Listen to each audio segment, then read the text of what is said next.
Hello, Brandel. Yeah. You're unhappy? Because you're not playing much at left back. No problem. I can make you happy. I'll take care of it. I got your back. Yep. Hey, Dwight. Sell Brandel. Anywhere. I don't care. How much time? I don't know. We got like 4 hours left, right? Just get rid of him. Yes. Okay. 1 second. This is pretty exciting. Hello? Yeah. Richards? You heard we're selling Brandel and you're not happy about it. No problem. I can make you happy too. Hey, Dwight. Are you still there? Yeah. Tell Pam to sell Richards. Yeah, to Uzbekistan. There was a team that was interested in him. I don't care what we get for him. What's up with Elsnik? Does he still want to be head of youth development and want like 500 pounds? Oh, nice. Yeah, 200. See if you can get him down to 150 and we'll take him. It's nuts because in Austria, you can only sign players up until the transfer deadline. Even free agents, you can't sign after this. We got 16 players in this window. 5 now in the last day. We've sent out a few too. We're still trying to work some deals. We got like, God, not as much as work. Like 3 hours left. So I hope you'll stick around. We're making a push for promotion. We got a big match against the first place team. Our hopes are still alive. All in all, though, it's just another day at the office, right? Hello, everybody. Welcome to Walkabout Europe, the Football Manager Journeyman Save, where we add the fitness condition that we can only move between clubs in the game when we walk or exercise the equivalent distance in real life. It's the end of February now, about 3 weeks past the end of the transfer deadline. I think that transfer market, the transfer window, was the craziest and most fun transfer window I've had playing Football Manager 21.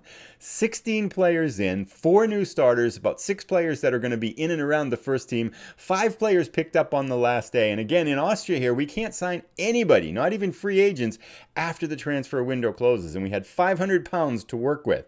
Most of the players we signed are prospects for the future that we could pick up really cheap and stick down in our B team or our under 18s. But I'm going to show you some of the better players. I'm kind of excited about what they might do. We've transformed a few places in the team.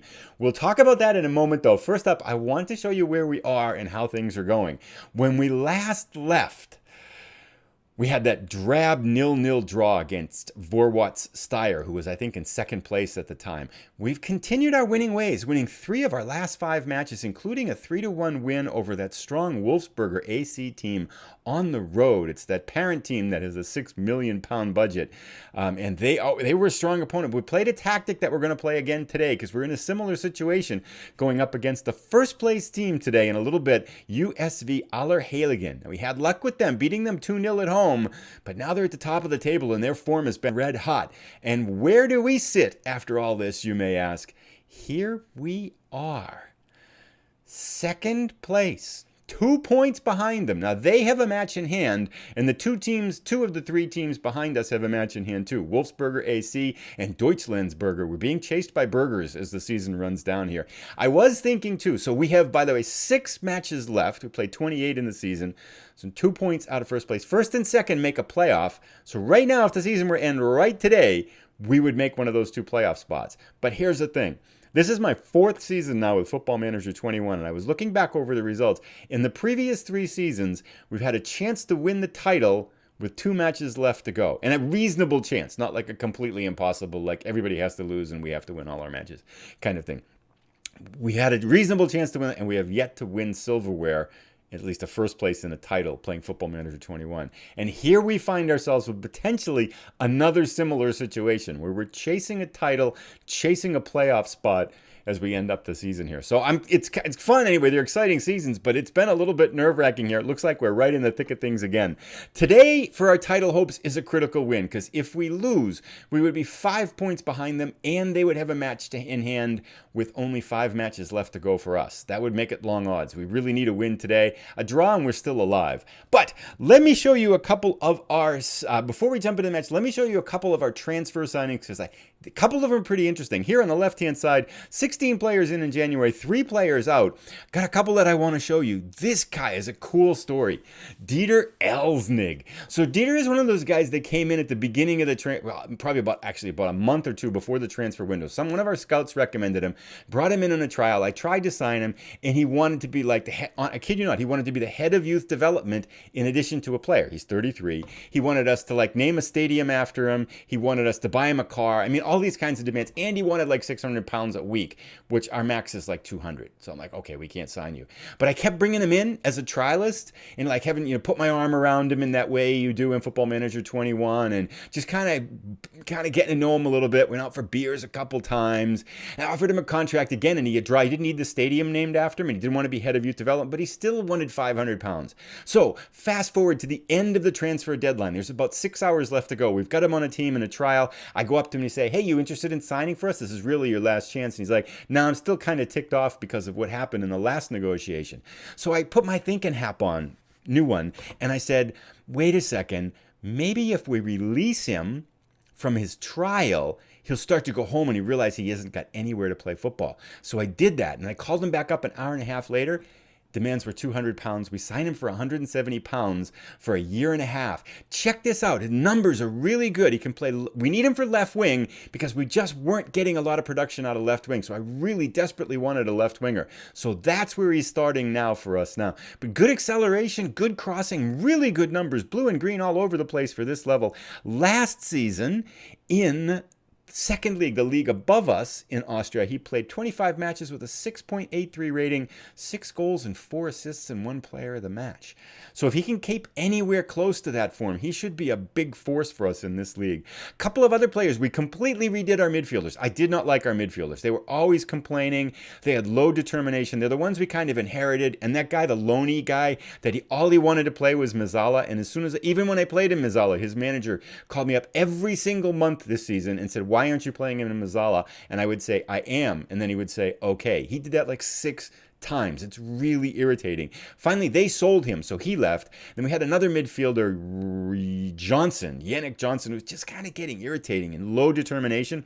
So I got rid of him, and we picked up 3 new midfielders. Ibrahimovic. Not perfect. He's got some holes and some weak spots and stuff like that, but already 3 matches, he's got a goal and assist so far for us. Lot better from that and better determination. Likewise, we picked up another midfielder here, Walkabout, a German lad, 23 years old. So we've gone a little bit younger. Good numbers all around. He is our other starting midfielder. So that's 3 of our starters. And then this one was super interesting. Branko Kurznar, another man who likes his consonants. This play came in on, I think it was the second to last day before the transfer window closed. I don't know. It was one of our scouts recommended him. I could only see like 3 or 4 numbers of him. That's it. But the numbers that I could see were good, like acceleration better than 10, marking better than 10, stamina better than 10. I'm like, wow, all those numbers are really good. I wonder what he would ask. And I saw 4 stars, and he wanted to be a star. So I'm like, this guy's going to ask for 500 pounds. We can't sign him. He asked for 60 pounds a week. We signed him for 50 pounds a week for a year and a half. And check out the numbers. We got a new starting right back, which is good because the other guy we signed for right back played 10 minutes, got a red card, and almost cost us the match. So Branko Kurznar is our other 4th starter that we picked up. So we've been busy in the transfer window there. But not to belabor that point, just a couple of other small things to share with you, and then we're going to jump right into the match.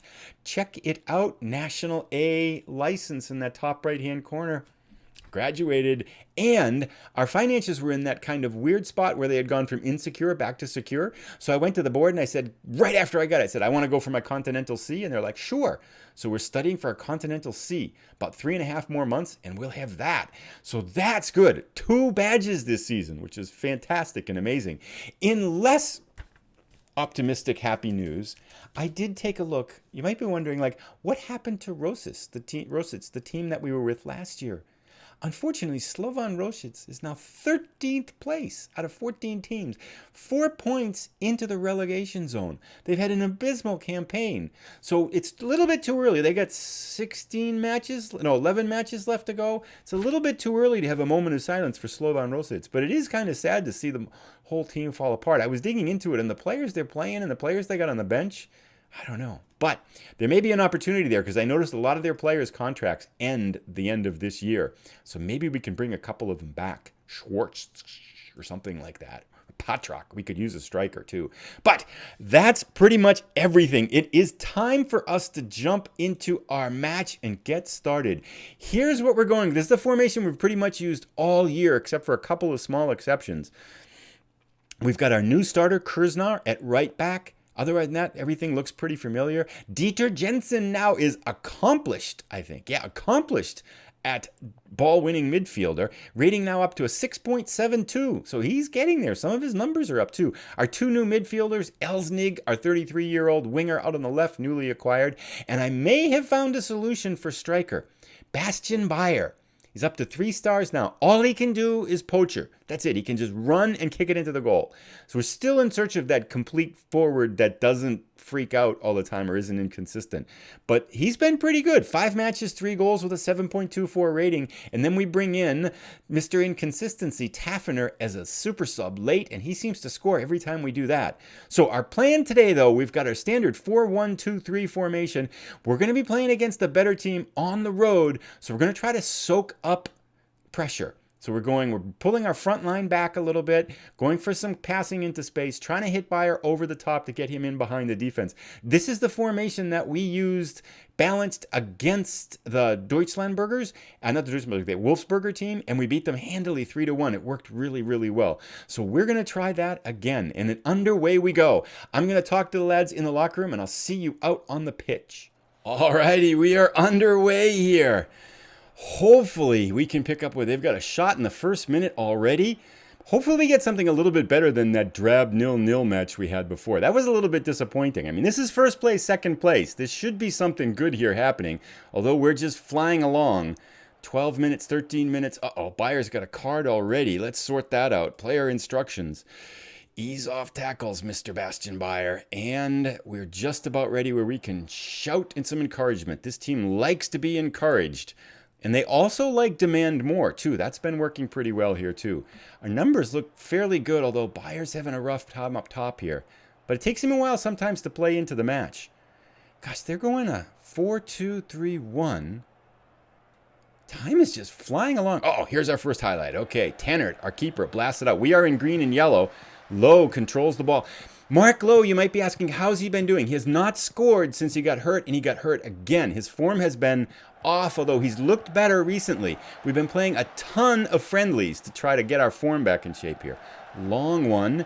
Killick, our new center midfielder, picks it up. It's hard to see the ball here. Ibrahim in front to Bayer, and he's in! Bastian Bayer scores! Fed by our new midfielder, Ibrahim Mizra-Alal. Blasted into the top left corner.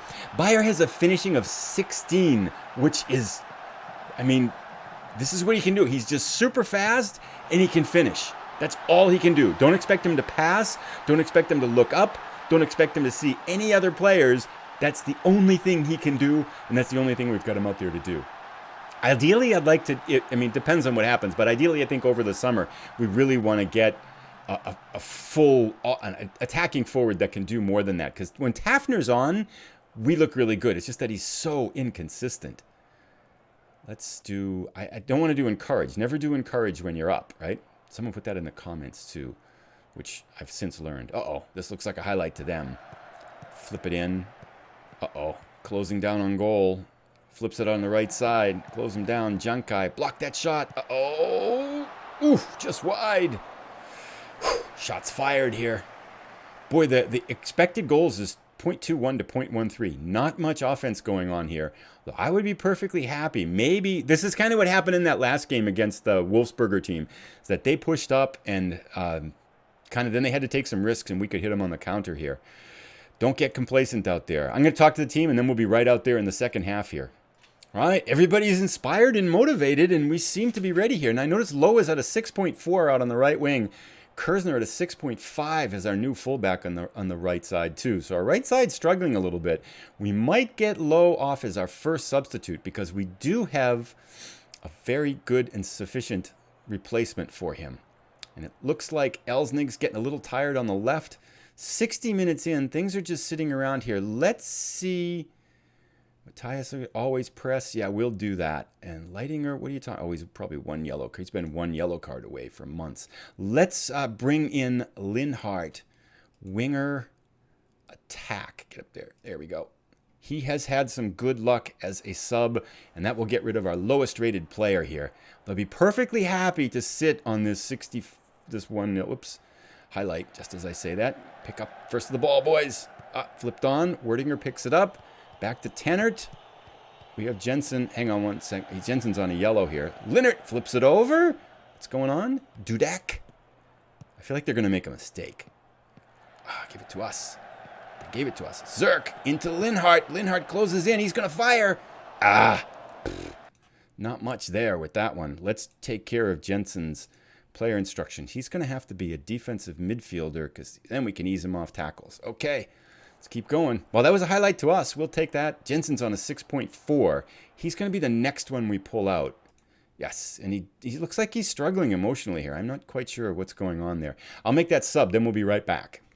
Okay, we're making a sub. We're putting in Grabner. Grabner is a new defensive midfielder that we picked up. He's got good defensive ratings all across the board. 29 years old. Just got him in for the rest of this year pretty cheap. But he's going to replace Jensen there at our defensive midfielder position. Let's get that going. Second sub. Boys, let's do this. Time is just flying along here. They have outshot us, but our expected goals is higher. 80 minutes. Okay, 6.2 for Zirk out on the left outside wingback. But, okay, let's ease off tackles at least. That's a little bit alarming out there. I'm going to think for a second and see what me do. I actually wanted to put in a striker to replace Bayer, but I'm not sure we want to do that now with a 6.2 out there for left back. But I got to think. Didn't do much. All I did was put him back to fullback support to try to maybe take some pressure off him so it doesn't have to be a complete wingback. 83 minutes, moving along here. 85. Elsnig out on the wing has no gas, but he's got to stay there. I'm going to slow the game down now a little bit here too. Where is it? Time wasting. Let's just do that a little bit. Okay. Let's go. Hang on, lads. We've had trouble holding leads. 4 minutes to go. Now I feel like we should make our last sub. I'm going to slow things down and make our last sub. I'll be right back. All right, we went full time wasting and put in Tafner at striker. Just run this out. Keep going, keep going. No highlights. Do we get it? It's fifth. Come on. Yes! Nice! Oh, boy. That was a big one. Pretty happy. Well done, lads. Your performance has taken us to the top of the table. Let's do the outstretching arms here. Praise. Yes. Inspired and motivated. Let's take a look here. Goodness gracious. That was a nice one. Things are getting interestinger and interestinger. So how the table looks. Let's click through this here a little bit. And we got to figure out what we're going to do next too. Oh, that was a fast match, wasn't it? I mean, I think there was only a couple of highlights in that. If we go home here, here's the table. So we have 5 matches left. The second place and third place teams have 1 match in hand. So technically, Allerheiligen here, if they win, they would go back into first place. Now, I have no idea. Well, I have a rough idea what the playoffs look like. I think both teams go to playoffs, and I think you have to win a home and away leg 2 times to be able to get promoted. So it's still a long climb should we even make the playoffs to be able to get promoted to the next level. So it's by far not certain at all what will happen. But if we were to have a chance, that was a big step forward. Because now we're 4 points ahead of Vorwart's Steyr, but they have a match in hand. So yeah, still a lot of work to be done here. It's a lot of work to be done. But let's see what we're going to do. Well, I know what we're going to do. We have 5 matches left. Unfortunately, it is 3 months to play these 5 matches. So we're going to have a lot of friendlies in between. I'm going to play this over the weekend. We'll be back on Tuesday for the next meaningful match. Maybe it's the 3rd match from the end, 2nd match from the end, or the last match of the year. I'm not quite sure. Thanks so much for tuning in. If you've enjoyed the episode, please consider giving it a thumbs up if you're new and want to keep up with all that's going on. Subscription, hitting that notification bell thing, and you won't miss an episode. We'll be back on Tuesday for the conclusion of the season. Fingers crossed. It'd be nice to get some silverware for once. Take care, everyone. See you later. Have a great weekend.